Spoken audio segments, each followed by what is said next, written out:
chaque citoyen pourra choisir en fonction de ses parcours, en fonction des diversités des jours, choisir les modes doux, le mode de transport en commun ou bien le véhicule. Et ce véhicule autonome est connecté et probablement électrique aussi, et propre, sera probablement aussi en partage.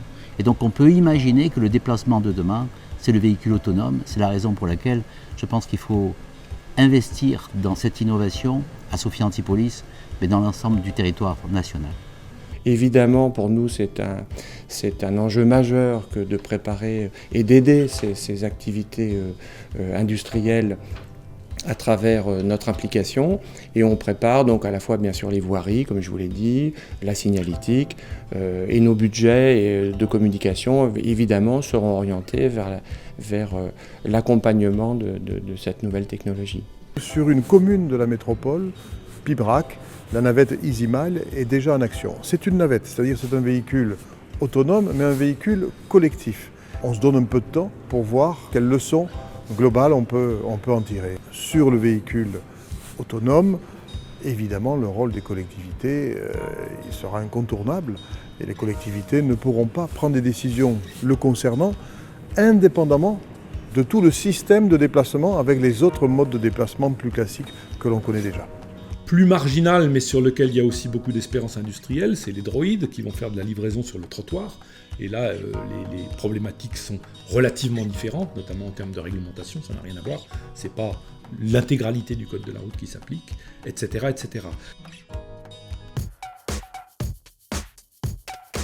Il faut faire une consultation massive des citoyens avant toute chose, je pense. Bien sûr, moi je pense que tout le monde a son mot à dire, tout simplement. Bien évidemment, le code de la route va devoir évoluer. Et là, comme c'est réglementaire, c'est forcément l'État. Que les politiques concertent le peuple avant de prendre les décisions. Qui ? Le gouvernement ? Non, pas le gouvernement.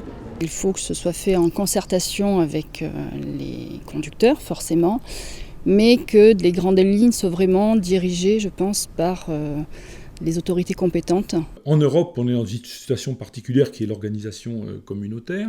Quand un véhicule nouveau, d'un type nouveau, disons un véhicule autonome, veut avoir accès à le droit de circuler sur l'ensemble de l'Europe, il se fait homologuer, on va dire pour simplifier, il se fait homologuer par l'administration spécialisée de l'un des 27 pays membres.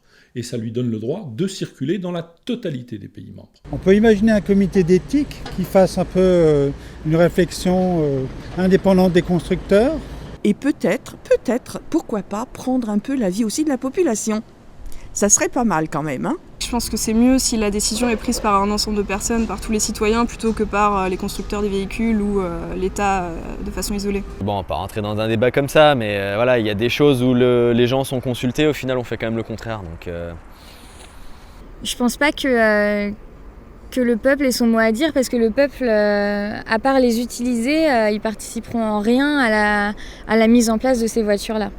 C'est pas juste des dirigeants ou des concepteurs de véhicules qui peuvent prendre eux seuls la décision. La décision doit être prise par les citoyens. Ah bah oui, alors si le peuple s'y met, alors là ça va être un sacré bazar. Hein. Alors qui va prendre la décision ? C'est l'industrie qui va prendre la décision, comme souvent, c'est le secteur privé. Si c'est les industriels tout seuls, on risque un peu d'être saucissonnés.